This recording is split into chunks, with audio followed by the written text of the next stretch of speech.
그래? 왜 1번이 5번이 헷갈려? 자, 테스트 답을 부르겠습니다. 1번. 자, 1번에 자, 이제 혹시 동영상으로 듣는 친구들은 테스트지를 나한테 받아서 문제를 먼저 푼 후에 답을 맞추시면 됩니다. 아시죠? 그러니까 무조건적으로 먼저 보지 말고 테스트 푸시고 답을 들으시면 돼. 1번, 2번, 2번, 1번, 3번, 4번. 자, 4번은 삼각산 제1봉은 임금이 계신 곳을 상징하니까 연군지죠. 화양 내 이름이 마침 같을 시고 급당의 풍채를 다시 볼 것이 고천 아니 볼 것인가. 요 부분 있지? 급당이 거기서부터 또 있어요? 잠깐만. 선정에 대한 작자의 의지가 강하게 드러나 있는 구절이잖아. 회양 내 이름 여기서부터 써야 되는 게 맞을 것 같아. 잠깐만요. 다 했어? 알겠어 모르겠어 이제. 진짜로? 내가 너 목요일에 다시 올 거지? 목요일날 2시에 들어와. 아니? 학원으로 와. 학원으로 와. 너희 목요일에 학교 안 가요? 수능일이잖아. 맞아 안 맞아? 알겠지? 너 이거 다시 와서 그날 다시 볼 거야 너. 이거 중성부형 초성 아니야. 끊어 이거 거듭적기라고 아까 선생님 설명했잖아. 그 다음에 이거 나라의 말씀이라고 해석하면 안 되고 나라의 말이라고 해야 돼. 이해가지? 너 이거 나한테 내고 내가 너 목요일날 다시 와. 문제는 풀었어 안 풀었어? 28개 안 풀었지?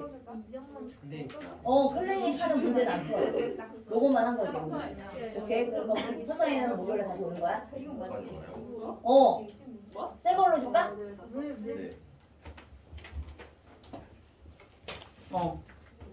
오케이? 이거 내가 다시 걷어놓을게. 쏘리. 자, 몇 번까지 불렀지?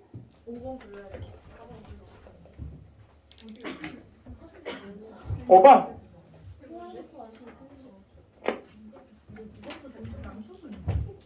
욕하고 있어, 누가. 야, 너무 웃긴다. 저렇게 예쁜 아이도 욕을 할 수 있죠. 자, 몇 번까지 했지? 5번에 여기서는 약간 점수를 감점을 할게. 이거 4점이니까 회양 내 이름을 안 쓸 경우에는 1점 감점. 알겠지? 4번에 회양 내 이름이 마침 같으시고 근데 맞게 할까 그냥? 그다음에 그 맞게 하세요. 뭐 취사하기 뭐 1점 깡이야. 자, 5번에 3번. 어차피 많이 틀릴걸. 자, 6번에 3번 5번. 6번에 3번 5번. 두 가지 고르세요 라고 얘기했잖아. 얘들아. 자, 이따가 설명 더 할 거예요. 7번에 3. 그 다음에 8번에 4. 9번에 5. 10번에 선정을 베풀 수 있는 기회. 선정이나 임금의 은총. 금주린 백성.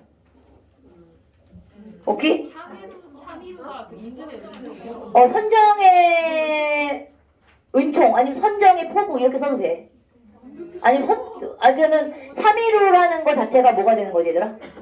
조건이 되는 거지. 선정을 베풀 수 있는 조건이 되는 거고 그 다음에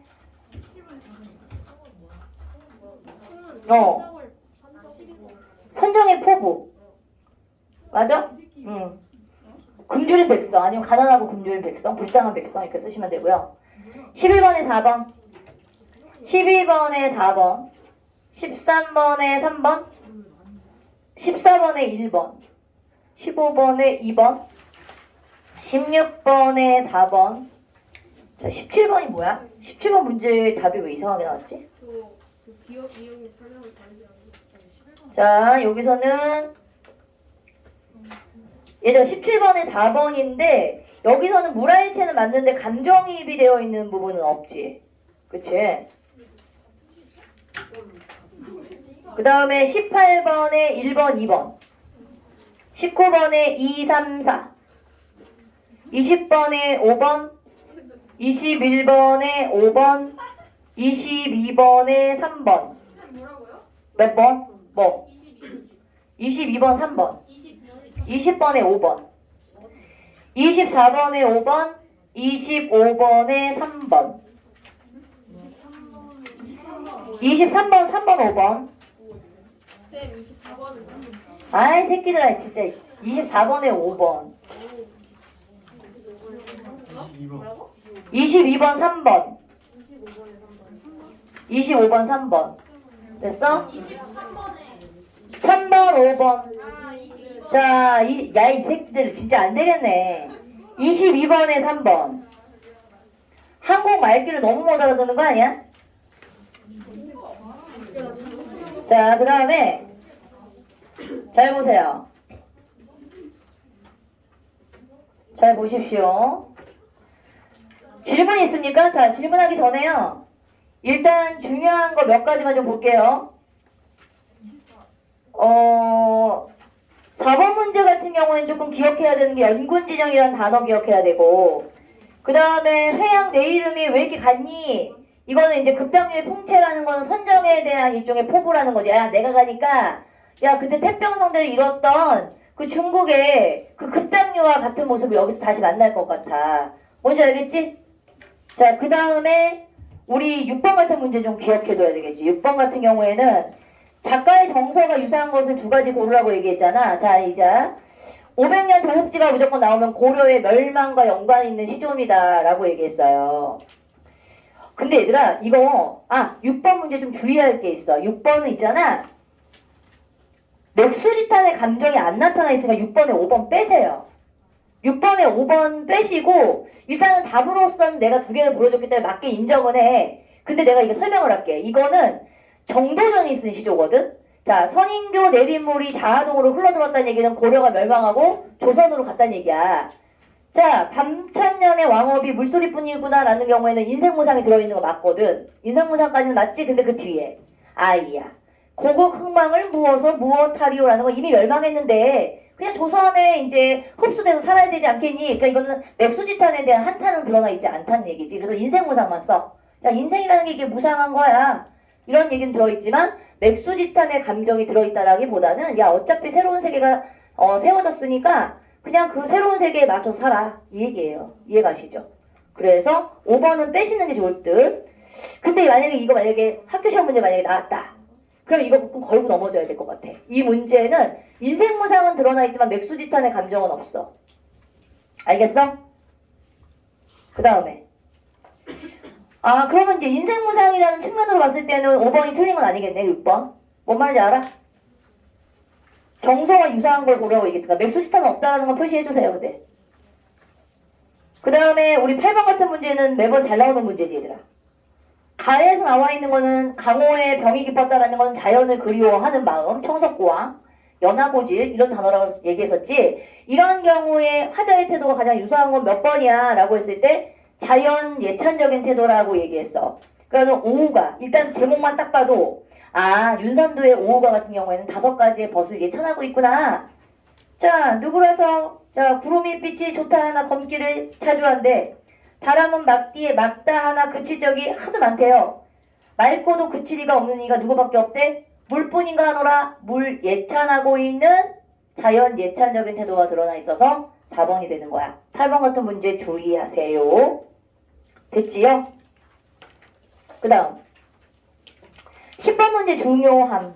10번 문제의 노룡에 관련된 요 풍은 315 음해의 이음풀은 진짜 학교 시험 문제의 단골 문제입니다. 간동별곡 나오면 이 문제 반드시 나오게 됩니다. 알겠지요? 이 의미 좀 기억해 두시고 그 다음에 16번 문제도 한번 볼까?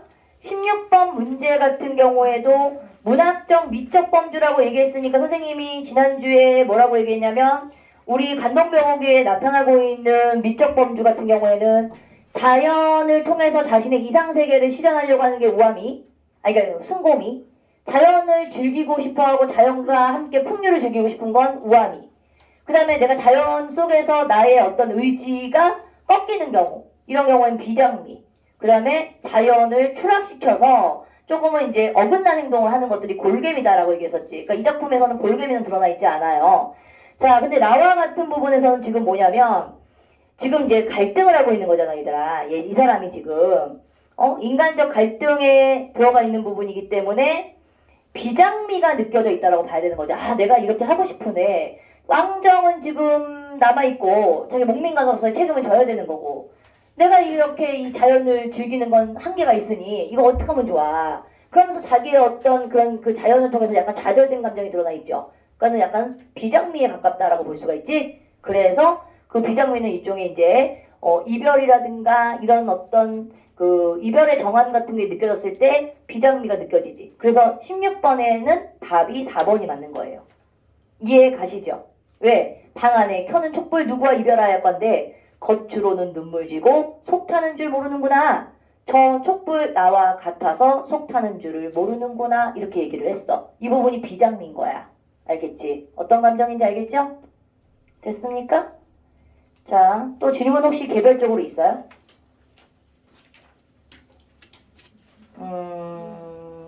점수 한번 적어볼까?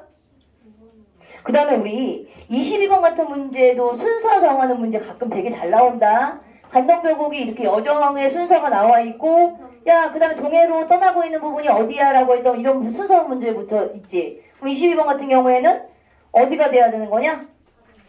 이 사람이 가장 마지막에 본 부분이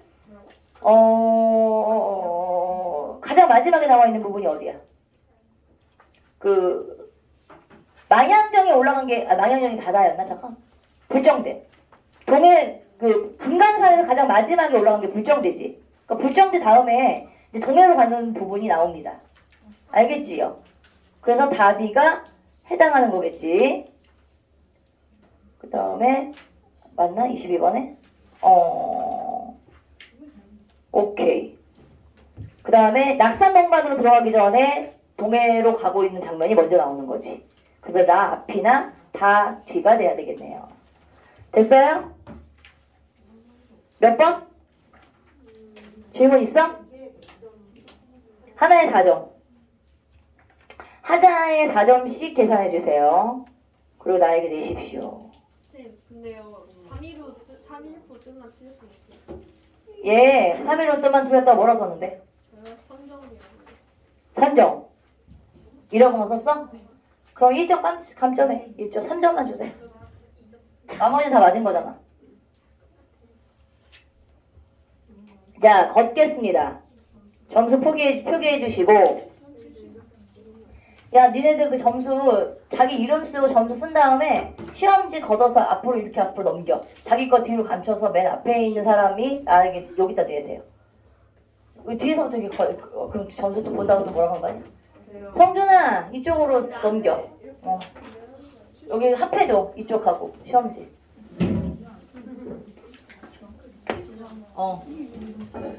그 다음에 중간에 아까 클리닉 했던 친구들 있지? 그거 내가 조금 이따 봐줄게. 자, 불러줄게. 컴온. 왜 귀가 아프냐? 왜?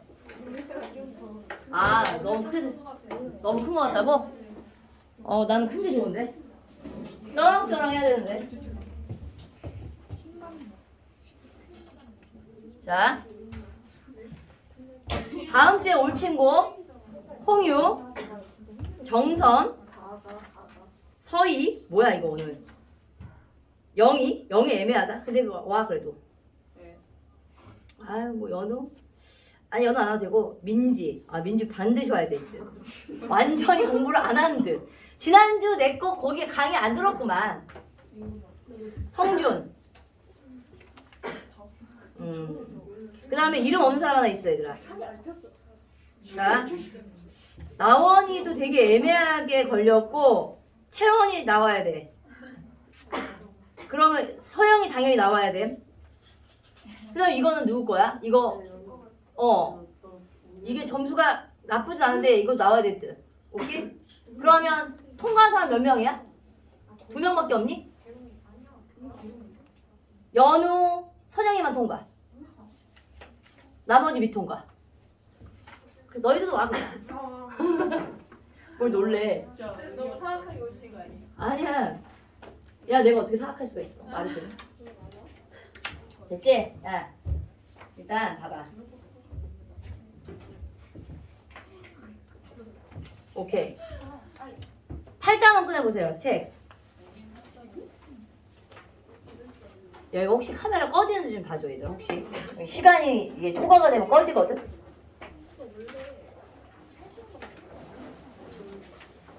자 이제 오늘 제발 좀 부탁인데 설명 좀 잘 들어주시고 시험지가 나갈게요. 프린트가 하나 나갈 거고 요거를 가지고 내가 이제 계속 이런 프린트를 계속 나눠주는 게 연습용으로 나눠줄 거야.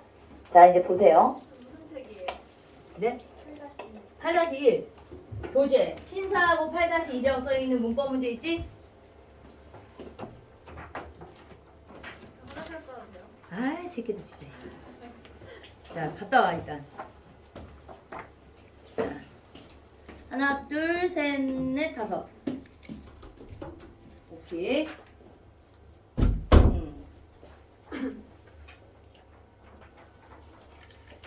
연우야 저쪽 3명 건져주고 네. 여기 3명 받으시고.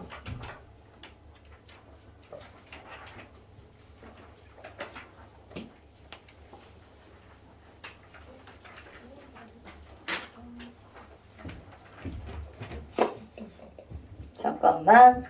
일단 체크 내시고요. 8-1번이 중세국어에 대한 정리가 나와 있고 사실은 근대국어하고 비교했을 때 근대국어 이론은 니네 교과서에 없어. 그치? 그래서 가끔 이제 근대국어 이론되어 있는 교과서를 삽입해가지고 비교하는 형식으로 공부하기도 하는데 선생님들이 혹시 학교 선생님들이 디테일하게 안 가르쳐줬다. 그냥 기본적인 교과서에 나와 있는 것만 설명을 하고 넘어갔다. 그러면 그 부분에 있는 걸 바탕으로 해서 중세국어하고 근대국어의 특징 좀 볼 거야. 그러니까 16세기, 15세기 국어 특징이 학습활동 뒤에 그런 중간중간에 설명할 때 그 예문으로 수록되어 있는 문헌이 있을 거야. 그거를 바탕으로 해서 중세국어 연결시켜서 중요한 핵심적인 거 정리를 좀 할게. 얘들아. 알겠지?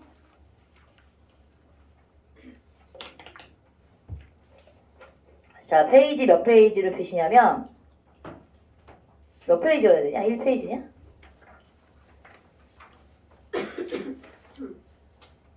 오케이, 여기 요거를 한번 볼게.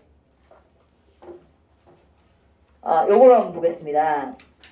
니네가 이게 작년에 이거를 만들어 놓은 교재여가지고 가로놓기 형식으로 되어 있는 그 형태가 없어. 한번 볼게, 얘들아.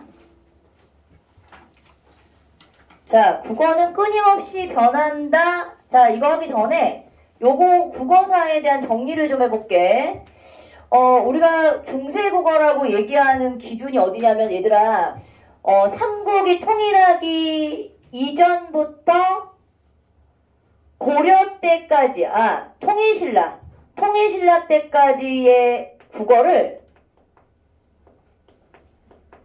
고대국어의 범주에 집어넣어요. 고대국어입니다. 그러니까 구대국어 너희들 학교에서 혹시 선화공주님 나왔던 거 향찰문자 있니? 배웠니? 안 배웠니? 배웠어요. 그럼 향찰문자에 대한 것도 배웠으면 선생님이 그거는 플러스 시켜서 고대문법 잠깐 간단하게 설명해 줄 거야. 프린트도 줄 거고.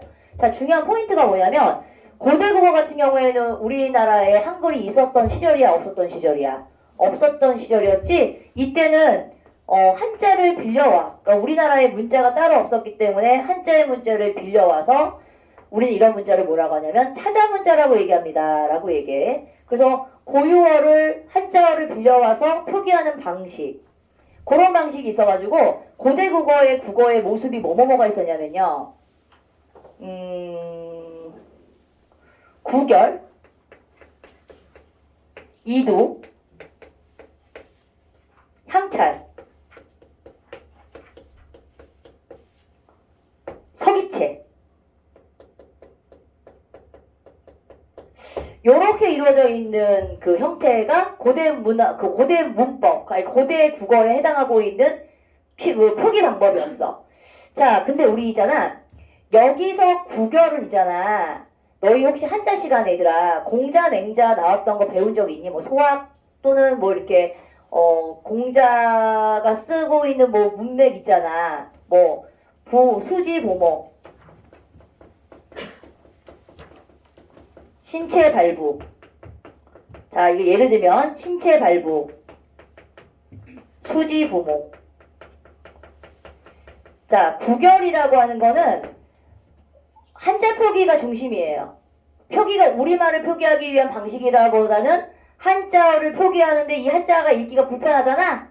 여기에 뭐를 붙입니까? 토를 붙여요. 신체 발부는 이런 식으로 수지 부모 니라.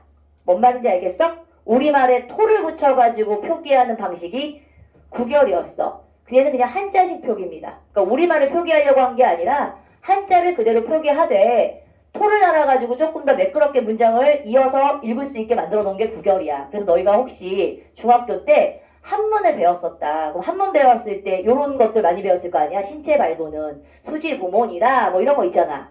이런 형식으로 만들어 놓은 게 구별이야.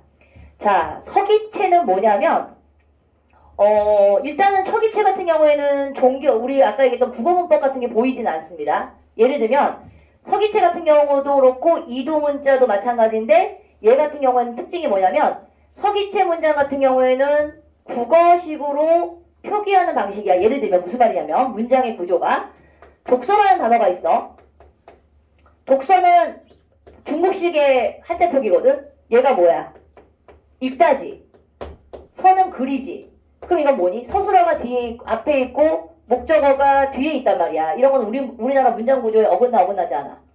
어긋나는 거잖아. 근데 얘가 서기체 문장으로 얘가 표기가 됐을 때는 서도 독서가 아니라 어떻게 표기가 됐을까? 서독. 그러니까 우리말 문장의 순서대로 한자를 표기하는 방식입니다. 그러니까 결국은 얘는 한자 표기가 중심이 아니라 뭐를 표기하기 위한 거지? 우리말의 문자를 표기하는 방식을 취했어. 다만 뭐가 없어요? 얘는 어미라든가 조사 같은 게 표기가 되지 않아요. 뭔 말인지 알겠지? 그래서 우리말 전체를 표기하는 데는 조금 부족해. 그럼 얘는 왜 사용했어?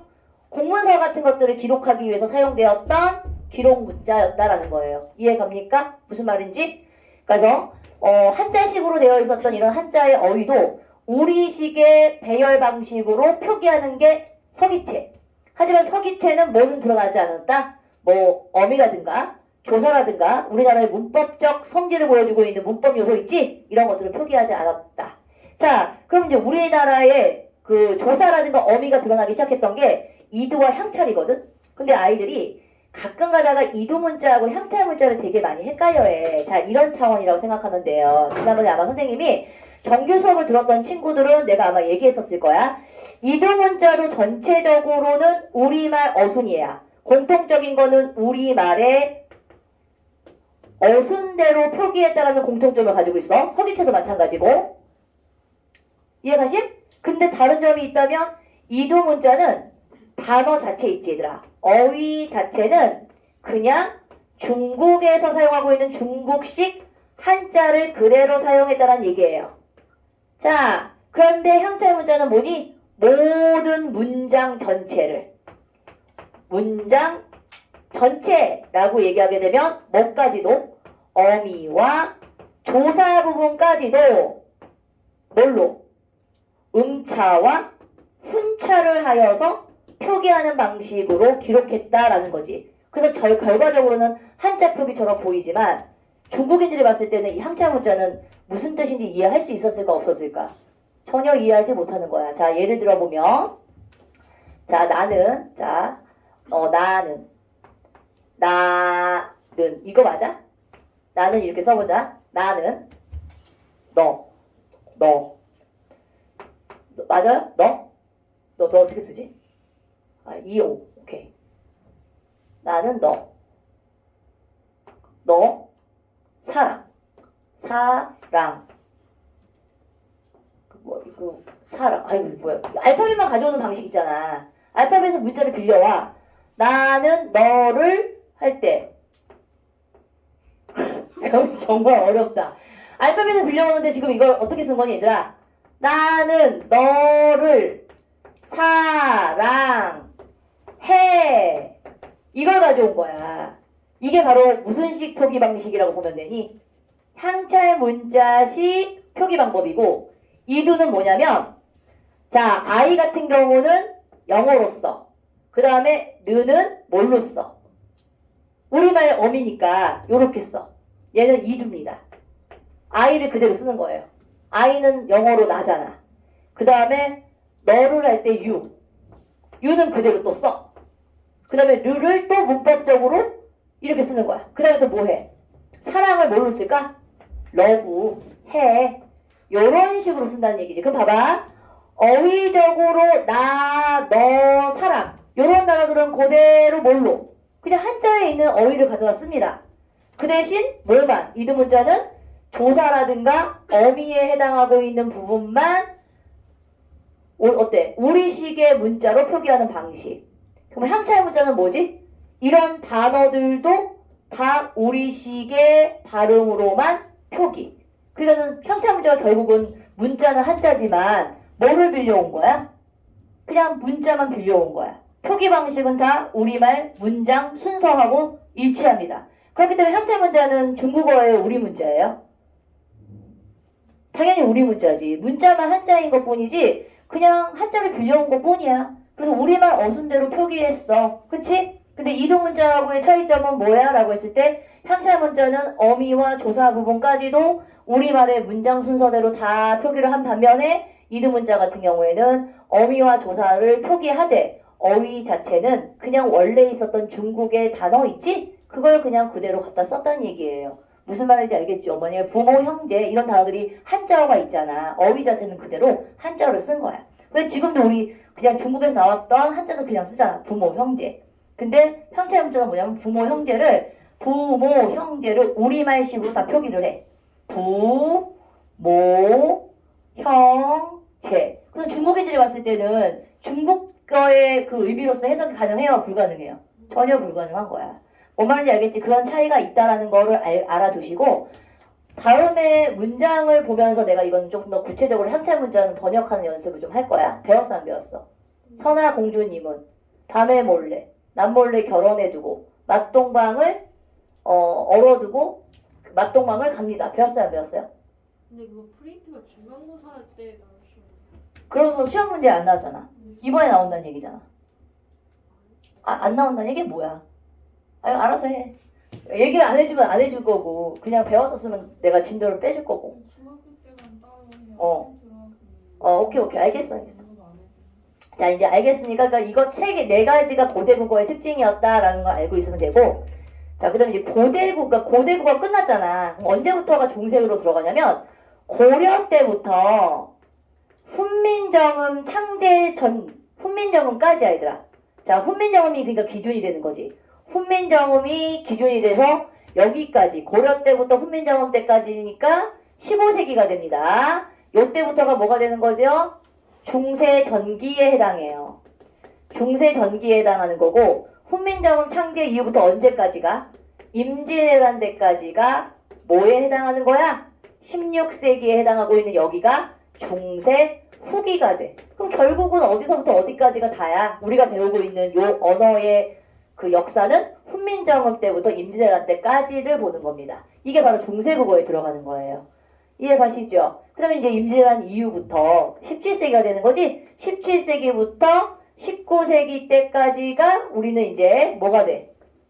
근대국어로 가고 있다라고 얘기하고 19세기 이후부터가 어디로 들어가요? 현대국어의 모습으로 가고 있는 겁니다. 라고 보는 거야. 이해 가시지? 자, 그래서 너희는 일단은 요거에 우리가 배우고 있는 이 포인트는 훈민정음 창제 이후의 국어 모습을 배우는 게 너희들 교과서에 들어가 있는 중세국어의 특징인 거야. 자, 그럼 우리가 어떻게 정리해야 되느냐? 일반적으로 너희가 이제 이론이 나와 있어. 중세국어에 대한 특징들을 지금 이론적으로 쫙 정리를 해놨지. 그럼 어떻게 정리하면 되냐면 의문은 어땠니? 그 다음에 표기는 어땠니? 그 다음에 그 당시에 사용했었던 문법적 요소는 어땠어? 그리고 그 당시에는 어휘의 특징은 어땠어? 이런 식으로 분류 체계를 만들어 놓고 정리를 한번 해보는 거야. 됐지? 자, 그러면 여기 내용을 한번 정리하면서 한번 정리를 해 나가 볼게요. 그러니까 교과서를 조금 친절하게 좀 읽으세요. 자, 언어는 끊임없이 변한다. 뭐야? 역사성.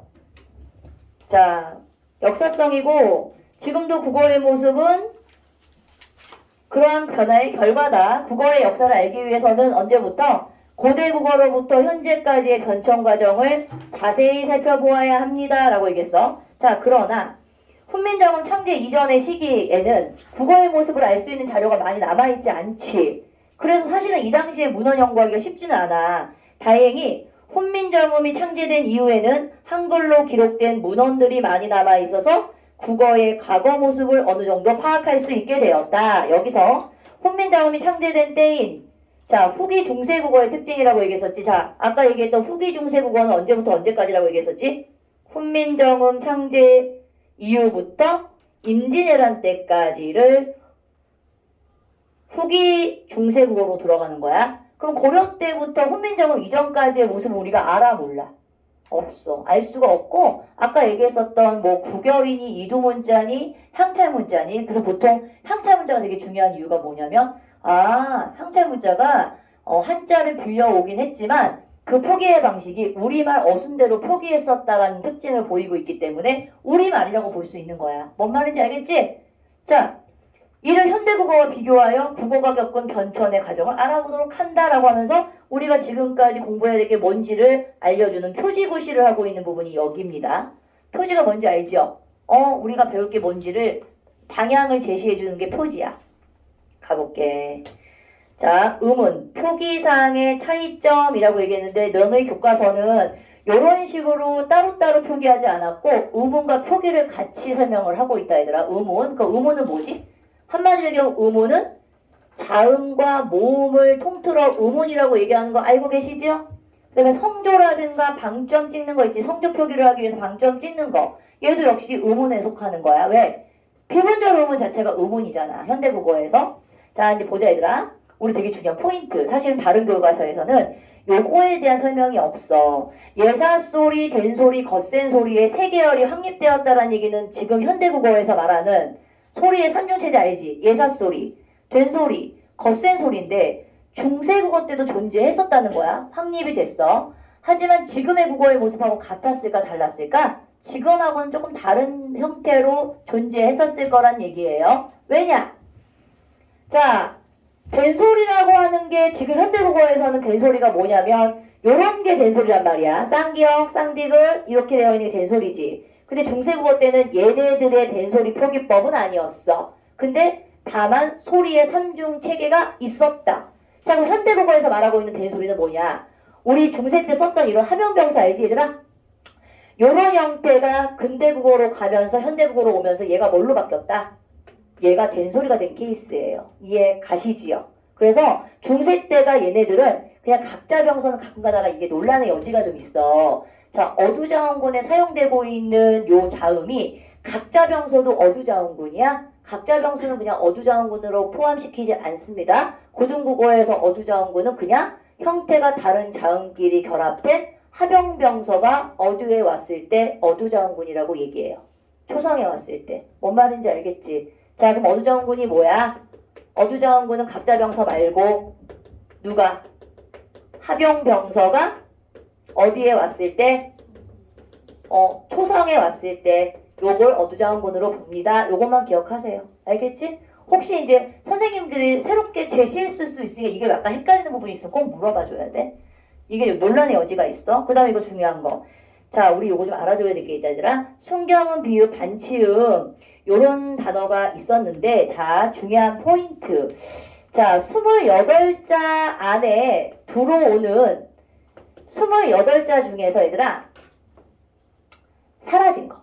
28자 안에 포함되고 있지 않은 자음을 자, 28자 안에서 포함되고 있는 것 중에 사라진 거는 뭐뭐가 있니? 반치음, 여린 히읗, 예디음, 아래아지. 그러니까 처음에 28자를 만들었을 때 포함되고 있는 문자 중에서 소멸된 건 4개야. 그런데 우리 어디야? 훈민정음 요 창제 안에는 뭐가 보이니? 순경음 비읍도 포함이 돼 있지. 얘는 본래가 28자 안에 포함이 돼야 안 돼. 오케이. 28자 안에 포함되지 않은 그 문자는 순경은 비읍이거든. 근데 시험 문제 이렇게 나올 수가 있어. 야, 애시당초 28자 안에 포함되지 않은 음운 중에 지금 현대국어에 사라진 음가를 찾으시오. 음운을 찾으시오. 그럼 뭐가 되는 거니? 얘가 되는 거야. 알겠지? 그냥 이제 뭉개서 얘기를 해. 야, 중세국어 때 사라지고 있는 음운을 알고 있는 대로 다 써봐. 그럼 뭐만 쓰면 돼? 이 대사까지를 다 쓰시면 됩니다. 문제의 포커스 아시겠죠? 자, 순경은 비읍은 28자 안에 포함이 된다, 안 된다? 안 된다. 조성준, 순경은 비읍 포함돼, 안 돼? 어디에 포함이 안 돼? 저 새끼 작구만. 28자 안에 포함이 안 된다는 얘기야. 알겠지? 오케이, 그거 기억해. 자, 반치음이 있었다. 그럼 너희가 이제 순경은 비읍 같은 경우에는 뭐라고 얘기해주면 돼? 28자 안에는 포함이 안 됨. 그럼 얘는 어떤 원리를 만들어준 거야? 야, 기본자 만들었어. 가획의 원리에 의해서 만들어진 문자, 그 다음에 이체자 외에 합해서 더 만들 수 있다라는 거를 보통 합영의 원리가 적용된 거지? 거기에 포함되고 있는 거기 때문에 28자 안에 안 들어오는 거예요. 됐죠? 자, 그리고 뜻, 쌀, 비읍시읒 기읍꿀. 지금은 얘가 이제 뭐가 됐다는 얘기냐? 현대국어에서 다 뭐가 된 케이스. 된소리로 지금 나타나고 있는 게 사실은 중세국어 때 뭐였다? 어두자운군. 존재했었다. 자, 그럼 첫 번째 예사소리, 된소리, 겉센소리, 삼중체계가 있었다. 그 다음에 순경은 비읍이나 반치음 같은 사라진 음운을 사용했었다. 그 다음에 어두자운군이 존재했었다. 세 번째 얘기했었지. 자, 그러면 중세국어의 모음에 아래아가 있었는데, 자, 되게 중요한 포인트. 아하고 애 같은 경우가, 자, 내가 지난번에 설명했을걸요? 기억나요, 안 나요? 우리 교과서에는 지금 아하고 애만 언급을 했거든. 자, 봐봐. 아, 이, 이. 요런 문자들 있지. 요게 지금은 무슨 모음에 속하는 거니? 자, 저게 이제 포함이 되면 웨이, 오이. 얘도 원래는 뭐였어? 현대국어에서는 단모음에 포함이 됐었던 지금 이제 분류로 나눠지지. 근데 중세국어 때는 얘는 단모음이 아니었어. 중세국어 때는 이 네 가지의 이게 다 뭐였다? 이중모음이었다. 이걸 기억해? 이중모음이었어. 그럼 지금 현대국어하고는 다른 점이 이거네. 그럼 얘 당시에는 이걸 어떻게 읽었을 거란 얘기야? 아이, 어이, 오이, 오이 이렇게 읽었을 거란 얘기야. 그치? 자, 그러면 얘 무슨 모음이지? 자, 중성모음 같은 경우에는 양성, 음성을 규정짓는데 큰 역할을 하지 못하지. 그래서 선생님이 양성이니 음성이니는 어디에 있는 걸 가지고? 앞에 있는 모음을 가지고 양성, 음성을 구별하라고 얘기했었지? 양성, 음성, 양성, 음성. 생각보다 양성 모음, 음성 모음 아직도 구별 못하는 애들 은근히 많아. 이렇게 다 떼거지로 앉아있으니까 다 알아듣는 것처럼 보이잖아. 근데 개별적으로 물어보면 나중에 선생님 양성 모음 뭐예요? 또 물어본다. 그래서 내가 이거는 계속해서 선생님이 얘기를 하는 거야. 자, 하늘을 향해 있어. 그리고 땅을 향해 있어. 자, 하늘을 향해 있는 게 뭐다? 양성이야. 그 다음에 우리나라 사람들은 보통 왼손잡이보다 뭐가 많아? 오른쪽이 바른 쪽이라고 인식하고 살고 있는 인식이 있지? 그래서 양성 모음은 하늘 향해 있고 오른쪽으로 있는 걸 양성이라고 얘기해. 알겠지? 양지바른 쪽으로 가고 있다라는 얘기야. 그 다음에 이제 땅으로 가고 있는 게 음성입니다. 자, 그럼 우리 천지인 삼재란 말이 뭔지 알아야 돼, 얘들아. 천지인이 뭐야? 하늘, 땅, 사람이지. 우리 이런 걸 통틀어서 삼재라고 얘기하거든. 그러니까 삼재가 뭐냐면 동양의 철학사상이야. 그러니까 동양에서는 하늘과 땅과 사람이 함께 우주를 형성하고 있는 중요한 근원이라고 생각해. 그래서 이 글자를 만들 때 뭐를 본딴 겁니까? 천지인을 본땄다. 그럼 결국 우리나라의 모음은 동양의 철학이 거기에 스며들어 있다. 기본적인 동양 철학이 여기에 들어가 있는 거야. 문자 자체가. 뭔지 알겠지? 모양을 본땄어. 자음은 발음기관을 본땄어. 하지만 모음 같은 경우에는 뭐를 본땄어? 천지인 삼재가 반영되어서 동양의 철학관이 여기에 근원으로 들어가 있는 거야. 알겠지? 그러니까 약간 역사가 있는 음운을 만든 거지. 이해가심? 자, 갑니다, 이제. 그리고 이제 되게 중요한 거. 자, 표기상의 특징 중에서 모음 조화를 철저하게 지켰다. 그럼 네 번째가 단모음 얘기가 나왔고, 모음 조화를 지켰다라는 게 다섯 번째. 자, 그 다음에 비분절 음운으로서는 음의 높낮이라고 얘기했었거든. 그러니까 얘가 음의 높낮이가 뭐였어, 얘들아? 성조지. 성조 표기를 뭐를 통해서? 방점을 왼쪽에 찍으면서 표기에 썼습니다. 라고 얘기했었죠? 자, 근데 우리 보자. 그 당시로 따지면 만약에 말이라는 단어가 있다. 그럼 여기 양쪽에 이렇게 찍혀 있단 말이야. 근데 얘가 이제 현대국어에서는 얘가 뭘로 바뀐 거야? 왼쪽에 찍혔던 점이 요로 오면서 높낮이가 뭘로 바뀐 거지? 소리의 장단, 길이로 바뀐 거지요. 이게 이제 현대국어에서는 요렇게 바뀐 겁니다. 뭐가? 성조 표기를 했던 높낮이가 현대국어에서는 소리의 장단으로 바뀌었어. 알겠지? 자, 요런 것들을 조금 너희가 비교해가면서 쓰시면 돼. 자, 그 다음에 이제 이 시기에는, 자, 중요한 거. 받침이 있는 체언이나 어간의 모음으로 시작하는 조사나 어미가 결합할 때니까 말을 이렇게 길게 풀었었지만 결국은 뭐냐? 종선에 있는 받침이 어디서? 그 다음 두 번째 음절에 있는 초성으로 옮겨서 읽고 표기했다. 무슨 적기? 이어적기의 표기를 따랐다. 그럼 이어적기는 뭐다? 연철이라고 얘기하죠. 한자 표기를 연철이라고 얘기합니다. 근데 자, 이어적기를 연철했다라고 얘기해. 그래서 예를 들어 사삼이, 자, 이거 이제 우리가 이거 분석 한번 해보자, 얘들아. 사삼이에는 지금 주격조사 이를 가지고 있지. 근데 얘가 뭐가 있기 때문에 받침이 미음으로 끝나 있는 이 체언이 왔기 때문에 이걸 형태소 분석하게 되면 머리가 있는 이 모음이 와 있는 거지. 그리고 사슴이 이렇게 표기하는 이유는 뭐다? 아, 그냥 이어적기 소리대로 적는 표기법을 따라 적었다. 이어적기의 표본이 될 수 있는 거야. 자, 그럼 기푼이라는 단어도 어떻게 돼 있더라? 요렇게 소리 나는 대로 읽어서 기푼이라고 읽고 썼다. 이어적기를 따르고 있다는 얘기지. 자, 근데 이제 사슴이 기푼과 같이 끊어적기 분철을 언제? 현대국어에서 하는데, 자, 요거 잠깐 보자. 근데 사실은 국어가 너희가 알아두는 게 뭔지 아니? 국어가 역사가 바뀌는 과정에서 언어 체계가 한 번은 되게 혼란스럽게 이렇게 결합되는 경우가 되게 많이 있거든. 자, 이어적기를 사용하고 있다가 중간에 끊어적기로 가는 요 중간 단계에 뭐가 존재하냐면 근대국어로 가는 중간 단계에 되게 불필요하게 똑같은 형태를 거듭 적는 거듭적기를 항상 또 따르기도 해요. 우린 얘가 이제 과도기적인 모습이야. 그러니까 예를 들면 거듭적기를 다른 말로 얘기하면 우리가 혼철이라고 얘기하거든. 자, 봐봐. 만약에 자, 마을이라는 단어를 정상적으로 만약에 표기를 한다. 마을을. 자, 현대국어로 따지면 목적격조사 을을 썼잖아. 그러면은 뭐가 오니? 받침이 있기 때문에 모음으로 시작하고 있는 을이 오지요. 그런데 중세국어의 표기법 중에서 근대국어의 거듭적기의 형태는 마을이란 단어가 어떻게 바뀌어 있냐면 자, 마을 잠깐만 이렇게 돼 보이고 뭐가 되지? 를 요렇게 마을을 막 이렇게 표기가 돼 있어요. 그럼 뭐지? 마을을이라고 해야 되는 게 니을이 똑같은 게 거듭적혀 있는 거지. 그래서 약간 혼란기가 있는 거죠. 뭔가 우리 통일되지 않고 야 거듭 적었어. 리을이 안 와야 되는데 리을이 오는 경우 이런 게 거듭적기야. 알겠지? 요런 경우가 있고요. 그 다음에 우리 이거 잡아야 얘들아.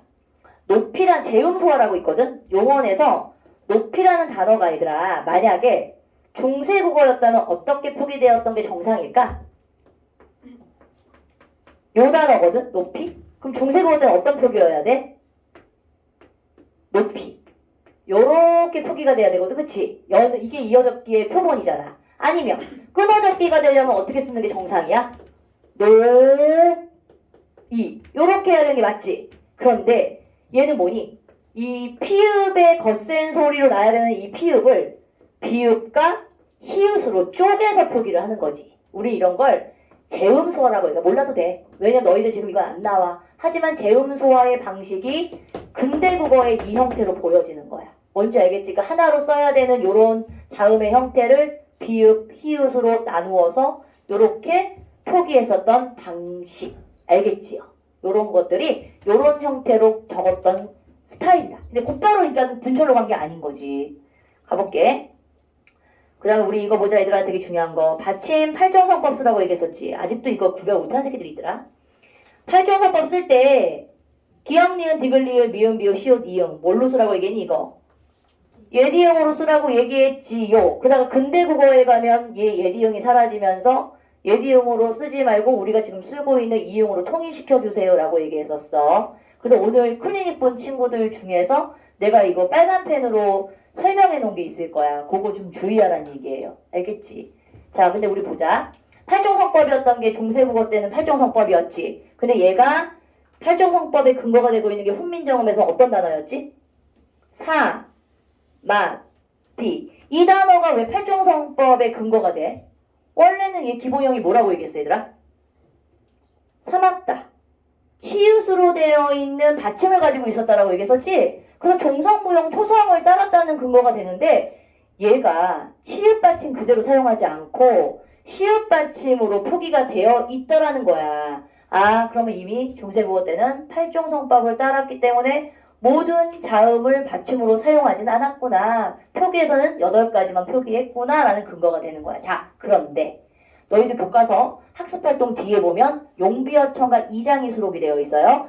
2장에서 보시면 단어 중에서 어떤 단어가 하나 나오냐면 꽃 좋고 여름 하나니라는 단어가 나옵니다. 자, 표기가 어떻게 되어 있나요? 지읒 표기로 표기가 되어 있지.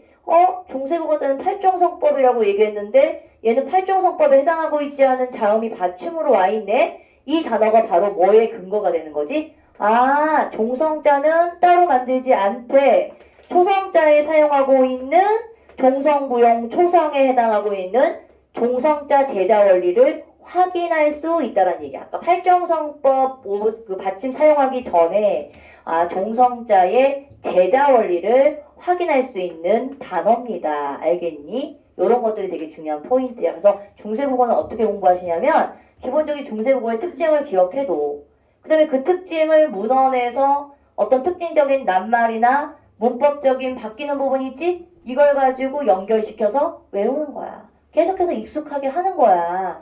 그럼 아까 얘기했던 애들이 어떤 애들이 막 주관식으로 이거 쓰라고 얘기했더니 죄다 틀린 거야. 그런 이유는 왜 그러냐면 공부를 안 하는 거거든. 기본적으로 문법은 이해를 한 다음에 그 문법에 대한 요소를 암기를 해줄 수밖에 없어. 왜냐면 니네가 하고 있는 게 지금 독해만 가지고 문제를 풀어라 하는 방식으로 출제가 되는 게 아니거든. 그러니까 기본적인 용어를 알아야 돼, 몰라야 돼? 당연히 알아야 되는 거야. 당연하지? 자, 이를 통해 당시의 음절 말에는 8개의 자음이 발음되었음을 추정할 수 있다라고 얘기했어. 그럼 발음이 8개. 그럼 봐봐. 현대국어에서는 얘들아. 디귿하고 시읒의 발음이 뭘로 통일되니? 디귿으로 한 소리 나지. 음절의 끝소리 규칙에 의해서. 근데 팔종성법을 썼다는 얘기는 뭐냐면 디귿하고 시읒의 받침의 소리가 같았을까 달랐을까?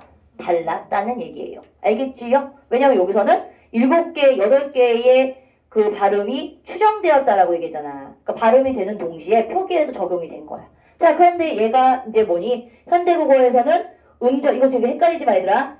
가느다란 물방울에 해당하고 있는 이거 7개의 자음이 있지. 이거는 근대국어의 표기가 아니라 뭐라고 얘기하는 거니? 7개의 자음이 발음된다라는 건 음절의 끝소리 규칙입니다. 그치? 음절의 끝소리 규칙을 설명해 놓고, 자, 이 팔종성법이었던 게 근대국어에 가서는 어떻게 돼? 표기로서는. 이거는 음절의 끝소리 규칙이니까 이건 소리야, 얘들아. 소리가 되는 거고, 이 8개의 자음이 근대국어에 가서는 표기할 수 있는 발음의 수가, 받침의 수가 몇로처럼 7개로 사용하지? 그래서 기역, 니은, 리을, 미음, 비읍, 시옷, 이응.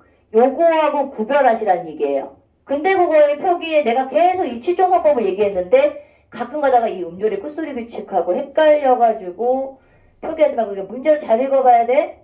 현대국어에서 소리가 나고 있는 의문을 물어봤으면 뭘 써야 되더라?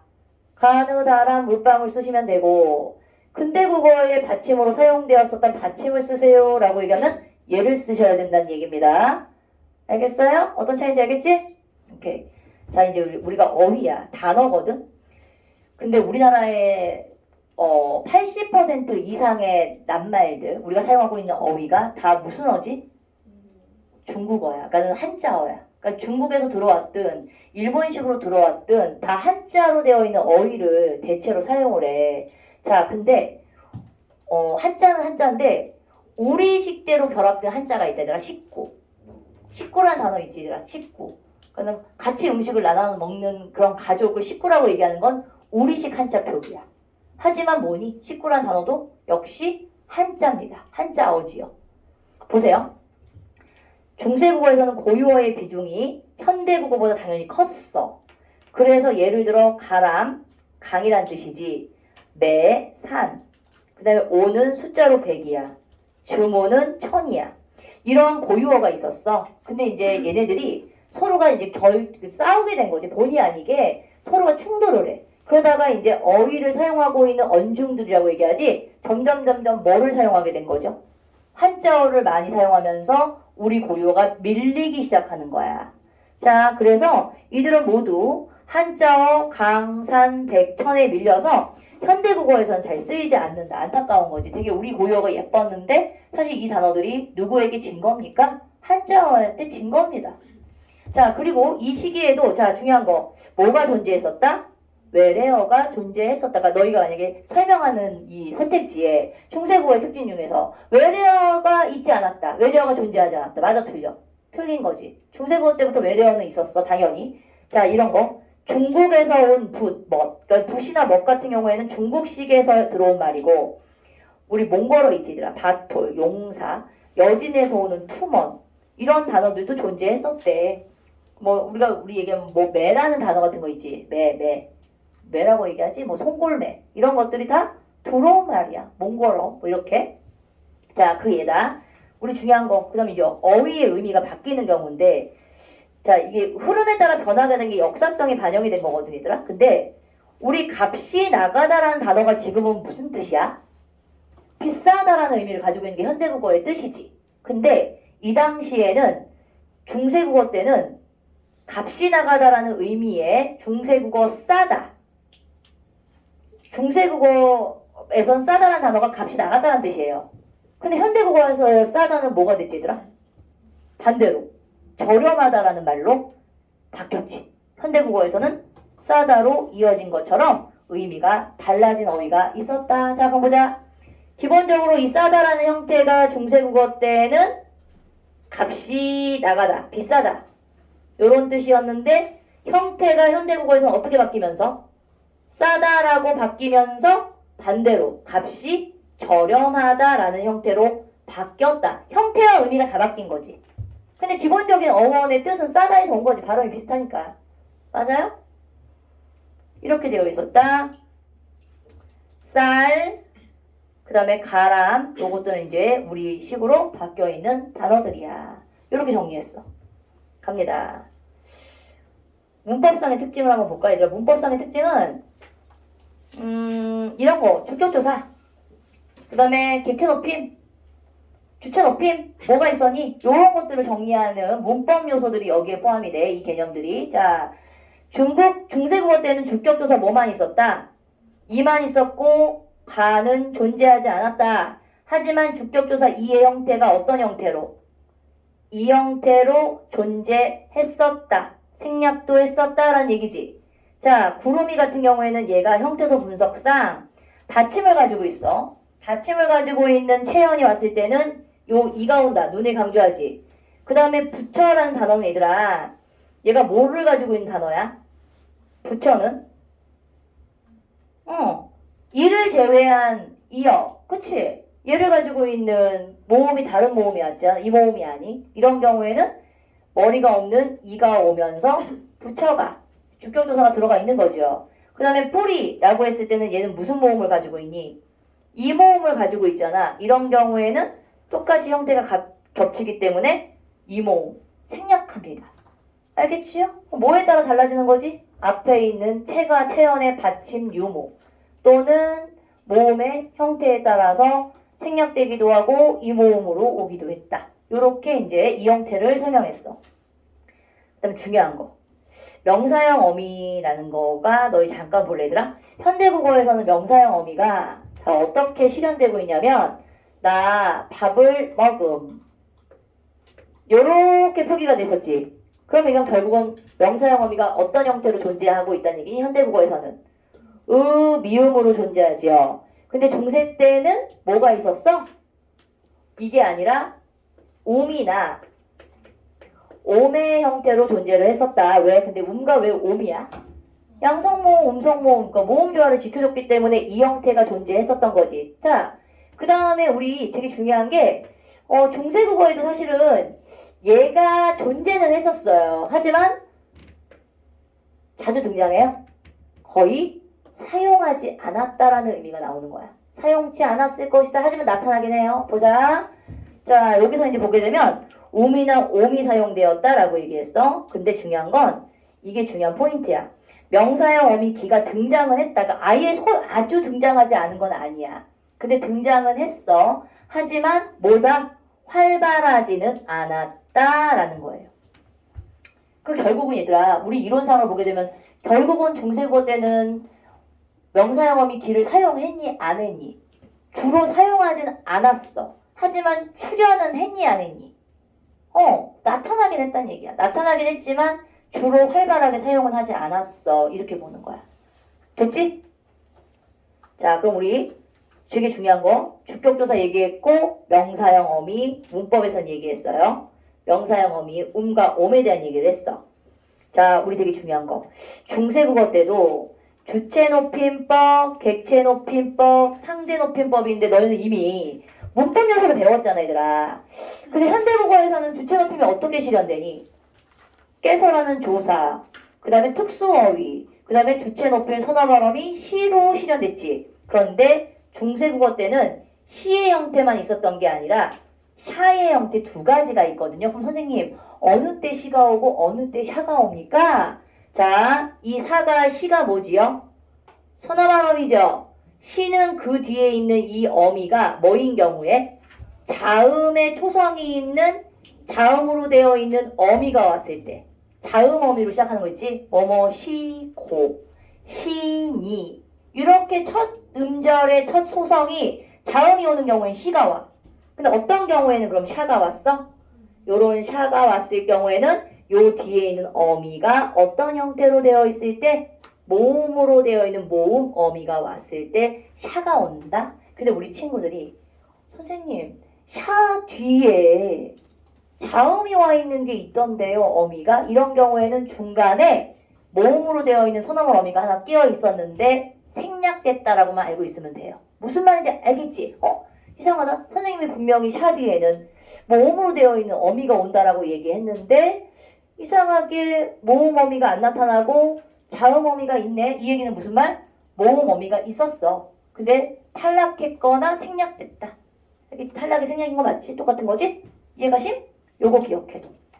사실은 이제 논란의 여지가 좀 있어. 원래 시오의 결합 형태가 샤다라고 보는 경우도 있는데 일단은 요렇게만 기억해두세요. 자, 객체 높임 실현은 어떻게 실현돼요? 삽잡잡 3개 있었어요. 그럼 얘는 어떻게 기억하셔야 되냐면 자, 이것도 중요해. 이거 안 외워도 되는데 이렇게 이 형태가 존재했다는 얘기는 뭐니? 얘는 어간의 받침의 형태에 따라서 삽잡잡이 달라졌다는 얘기야. 자, 삽잡잡 같은 경우에 요거 앞에 있는 얘를 썼을 때는 기역, 비읍, 시읒, 히읗 받침에 해당하는 어간 받침을 가지고 있을 때 얘가 와. 그 다음에 요 잡에 해당하고 있는 요 지읒 받침 있지? 얘 같은 경우에는 디귿, 티읒, 지읒, 치읒에 해당하고 있는 받침이 왔을 때는 얘가 옵니다. 이런 뜻이고 자, 얘는 지금 반치음으로 되어 있는 이거지. 자, 요런 경우에는 뭘로 끝난 경우? 어간의 받침이 없이 모음의 형태로 끝난 경우에는 모음 어간인 경우 요런 경우에는 얘가 왔어요 라는 뜻이야. 알겠지? 얘는 어간 받침이야. 어간 받침. 얘도 어간 받침. 자, 이거를 무식하게 외워야 됩니까?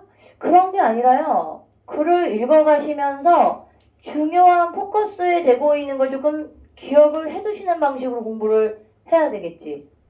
자, 중요한 거. 상대 높임이 현대국어에서는 뭘로 실현되지 얘들아? 종결어휘를 통해서 실현되잖아. 그 다음에 현대국어에서는 객체 높임이 특수어휘와 부사격 조사, 깨로 실현된단 말이야. 그런데 중세국어 때는 뭐가 존재했었다? 선어말 어미가 존재했었다. 그러면 비교해봐. 현대국어에 비하여 언제가? 중세국어 때 선어말 어미가 더 많이 발달했었구나 라는 걸 알 수 있지. 그러면서 얘가 근대 가고 현대로 갈수록 선어말 어미가 축소가 되고 사라지기도 합니다. 됐죠? 자, 그럼 우리 이하고 이시지. 내가 물어보더라. 어저께 선생님 근데 왜 초성에 예디응이 쓰여 있어요? 원래 초성에 나와 있는 게 아니라 원래 종성자에 쓰이는 거 아닙니까? 맞아요. 원래는 예디응이 종성자에서 보이는 게 정상이거든. 근데 이 당시에 왜 그럼 초성에 나와 있냐라고 보냐면 음가가 있었다라는 표시를 하기 위해서 초창기에 그렇게 표기를 하다가 점점 갈수록 예디응은 어디로만 가요? 종성자에만 보입니다. 알겠지요? 이게 초반의 모습이기 때문에 존재했었다라는 것만 알고 있으면 되고, 자, 그러면 이 상대 높임이 이 같은 경우에가 왔을 때는 평서요. 평서문일 경우에는 이가 오고 이시라고 썼으면 이니까 라고 해서 뭐니? 의문문. 의문문인 경우에 이시 옵니다 라는 거예요. 알겠죠? 자, 이제 그 뒤에 야수가 목련에게 우리 국어로 이제 여기가 풀이가 되어 있어 얘들아. 요 풀이를 보면서 비교를 해줘야 되거든. 자, 근데 일단 양숭이라고 표기가 되어 있지만 얘를 양숭이라고 읽을 거니? 얘 이응에 음가가 없는 거지. 그냥 이응이지. 얘 이응이 없는 이응이지. 그리고 얘는 야수. 그리고 얘는 무슨 표기야? 교과서에는 설명이 안 돼 있지만 한자 표기가 현실음과 거리가 머네. 동국, 정운식 표기를 사용하고 있었네. 야수가 얘가 이제 주격조사니까 얘가 지금 모음인 상태로 끝났다고 봐야 돼. 음가가 없잖아, 이응이. 그래서 뭐가 온 겁니까? 머리가 없는 이 형태, 모음으로 끝나 있는 주격조사. 이가 왔어요. 야수가 다려라는 표현은 여기서 에게라는 부사격조사입니다. 목련에게. 자, 얘가 생존이라고 읽으면 안 되지. 자, 세존이라고 나와 있어. 자, 세존의. 자, 우리 여기서의 이 시옷이 뭐였지? 관형사형. 관형격, 오케이. 관형격 조사였지? 근데 관형격 조사인데 세존이라는 존재가 부처와 같은 어떤 존재, 신적인 존재. 그러니까 무슨 대상이야 여기서? 높임의 대상이야. 그러니까 무정명사가 아니고 유정명사인데 시옷을 썼다. 높임의 대상이었구나 라는 거 알 수 있고. 자, 이거 우리 어떻게 읽어요? 얘 어떻게 읽어요? 한붐이라고 읽을 거예요. 얘 어떻게 읽어? 얘 안부라고 읽는데, 자 얘들아, 얘 되게 이상한 거 있지? 내가 지난번에 선생님이 설명하지 않았니? 순경음은 뭐니? 순경음이 순음에다가 연서의 방법에 이음자가 붙어있는 형태로 되어 있는 게 순경음이라고 배웠지. 그래서 순경음의 종류가 뭐뭐가 있어 얘들아? 순경음 비읍, 순경음 미음, 순경음 쌍비읍, 순경음 피읍. 이게 순경음이야. 입술 소리에서 난다는 얘기야. 근데 여기에 이음자가 붙어서 만들어진 게 순경음, 미음, 비읍, 쌍비읍, 피읍이거든. 근데 중요한 포인트. 지금 얘 순경음, 미음이 쓰였지. 얘는 지금 고유어의 표기가 된 게 아니고 어디에 표기가 되어 있니? 안보라고 읽어야 되는 한자 표기에 얘를 표기했지. 얘 음가 있어 없어? 얘 음가 없고 동국정음식 표기에만 표기를 했어요. 그래서 선생님이 지난 시간에 뭐라고 얘기했냐면 얘네들은 실질적인 음가 표시를 하기 위한 표시가 아니고 어디에서? 한자어 표기에, 한마디로 동국정음식 표기에만 사용되었었다. 그럼 실질적으로 음가가 있는 고유어에 사용된 건 누구밖에 없어? 순경은 비유밖에 없는 거야. 이해 가시지? 요거 좀 기억해둬라. 그러니까 사실은 이런 게 디테일하게 문제가 안 나오더라도 너희가 공부를 잘하는 비결이 뭐냐면 니네가 공부를 조금 깊이 하고 재밌게 하잖아. 그럼 되게 궁금해지는 거야. 아니 얘가 형태소가 뭐였길래 이런 식의 형태가 나타났지라고 궁금해야 되는데 막 보면 막 짜증이 나기 시작하고 공부가 하기 싫어지면 그 공부는 실시예요. 봐봐. 읽다 보게 되면 이거를 분석하고 싶어져야 되거든 사실. 안보? 왜 얘는 이렇게 썼지? 이런 게 사실은 자기 스스로가 물어보면서 지식을 확장해 나가는 거야. 근데 현실을 읽었을 때 얘가 한봄 이렇게 읽지 않잖아. 그럼 현실임이 아니었구나. 찾아보는 거지. 그럼 순경음 미흡은 도대체 언제 사용해? 현실적인 음가 표시를 하기 위해 사용된 게 아니라 동국정음식 표기를 사용하기 위해서 표기했으니까 실제 현실음이 아니었구나. 뭔 말인지 알겠지? 한자어 표기에만 사용했구나. 이런 걸 너희가 캐치하는 거야. 사실은 이런 걸 요구하는 거지. 니네들한테 요구하고 있는 공부 방식이 이런 것들을 원하는 거예요. 자, 아까 선생님이 뭐라고 했니? 붙잡고 할 때 객체 높임이 실현되고 있지. 그럼 이거 현대어로 풀이하게 되면 어떻게 고치라고 얘기했어? 물으시고라고 하면 안 되고 여쭙고라는 객체 높임을 실현할 수 있는 특수어휘로 현대어 풀이를 해주셔야 됩니다. 그 다음에 받침이 뭐가 있죠? 디귿이 있었죠. 아까 디귿티읕과 지읒치읒에 해당하는 건 지읒에 해당하고 있는 객체 높임이 온다라고 얘기했으니까 받침에 따라서 이게 온 거지. 맞지? 그 다음에 니르, 니라샤. 얘들아. 니르샤, 그러니까 이르샤 오대. 여기가 선생님 내가 얘기했던 게 이거야. 선생님 주체 높임에 해당하고 있는 샤가 있거든. 일단 주체 높임 선어말 어미가 있다는 것만 알면 돼. 근데 니네들이 헷갈려야 되는 게 뭐냐면 분명히 샤 뒤에는 모음으로 되어 있는 어미가 온다고 했는데 바로 뒤에 뭐가 있니? 자음으로 되어 있는 게 뭐가 와 있지. 그러니까 요 사이에는 사실 뭐가 있었을 거라는 걸 추정할 수 있어. 요 사이에는 오라는 선어말 어미가 생략되어 있는 형태일 거구나라는 걸 추정하는 거야. 왜? 선생님이 분명히 샤 뒤에는 모음으로 되어 있는 어미가 옵니다 라고 얘기했는데 어미가 안 보여. 근데 샤가 쓰였어. 그렇다는 건 생략되어 있는 뭔가가 있었다라고 생각하면 돼. 뭔 말인지 알지? 왜냐면 니네 때는 디테일하게 형태소를 분석하는 거를 굳이 시험 문제 안 나온단 말이야. 알겠냐? 그럼 뭐가 있다는 거 알면 돼? 이 샤가 주체 높임 선어말 어미가 쓰였구나. 자, 무슨 무라 오시. 여기서도 뭐야? 무엇을 물어 오시. 얘도 역시 주체 높임에 해당하고 있는. 근데 여기서 뭐가 왔어 얘들아? 오시니. 얘는 중간에 어미로 되어 있는 모음으로 되어 있는 어미가 온 게 아니고 곧바로 자음의 형태로 되어 있는 니라는 어미가 와 있구나. 그래서 시를 썼나 보구나. 이렇게 추정할 수 있는 거죠. 시 주체 높임. 그 다음에 아까 선생님이 뭐라고 얘기했지? 상대 높임 선어말 어미 이시 왔다 라고 했을 경우에는 의문문에 해당하는 상대 높임 선어말 어미가 쓰였다. 자, 그럼 한번 보자. 야수가 세존의 안보를 여쭙고 말씀하시기를 무슨 일로 오셨습니까? 라고 해서 아까 상대 높임 이시 쓰였지? 이랬을 경우에 뭐뭐 합니까? 라는 의문 형태로 현대어 풀이를 해주시면 됩니다. 됐어요? 안 어렵다고. 자, 그럼 너희가 공부할 때 방법. 자, 이런 거를 그냥 무지로 되어 있는 종이를 줬다. 그럼 너희는 여기에서 뭐만 표시하면 되냐? 주격조사 2가 쓰였네? 그 다음에 간형격 조사인데 존칭의 의미에 해당하고 있는 시옷 형태의 간형격 조사가 왔네? 그 다음에 객체 높임 선어말 어미 짭이 쓰였네? 맞아. 요런 거에 이름만 알고 있으라고. 그 다음에 니르샤. 주체 높임 선어말 어미가 쓰였어. 그 다음에 오실이 이까라고 했을 때 주체 높임이 쓰였고 이 상대 높임 선어말 어미가 쓰였어요. 요거를 갖다가 찾을 수가 있느냐 없느냐면 너희가 공부하시면 돼요.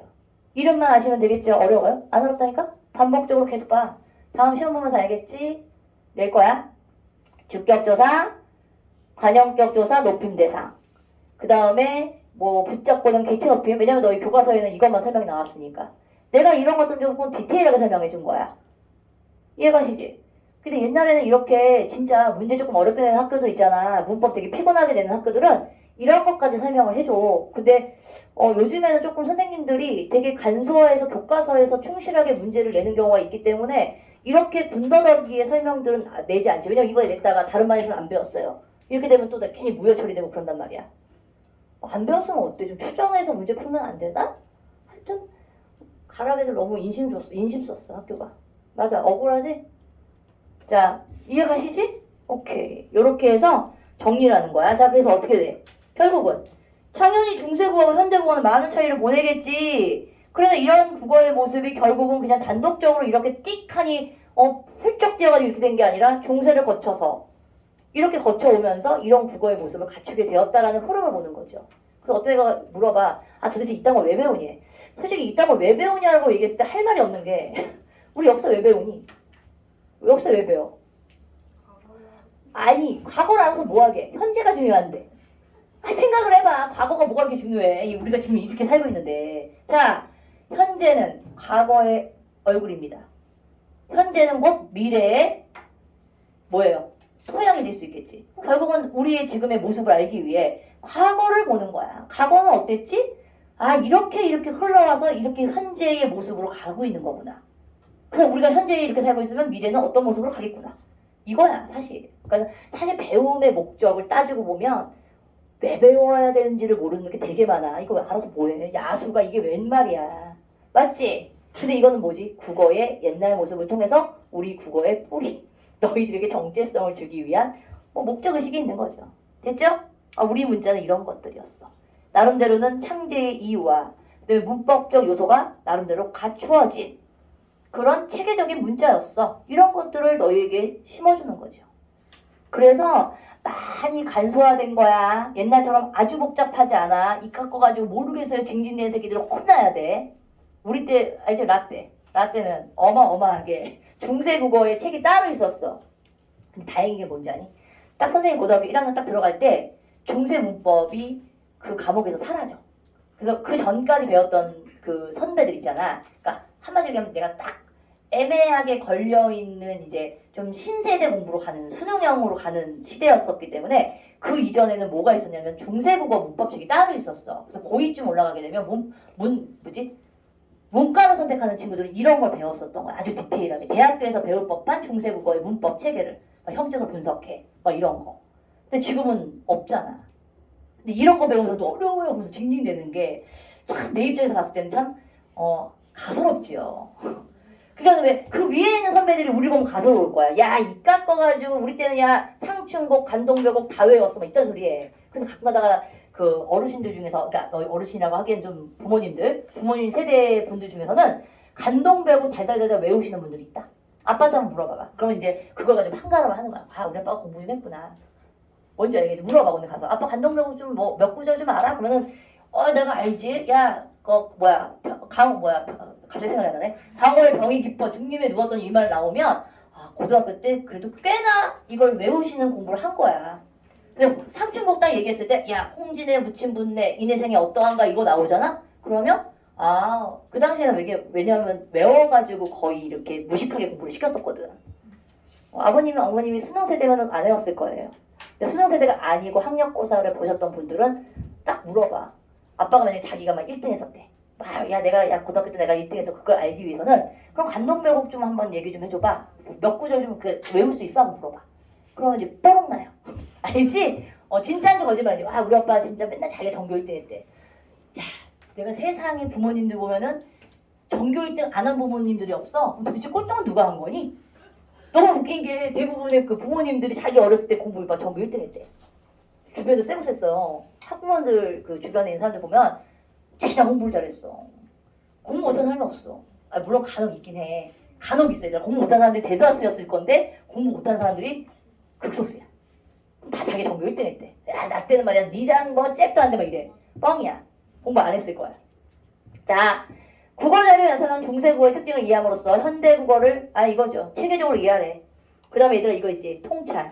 통찰. 중요한 거지. 목적 얘기했어. 됐지?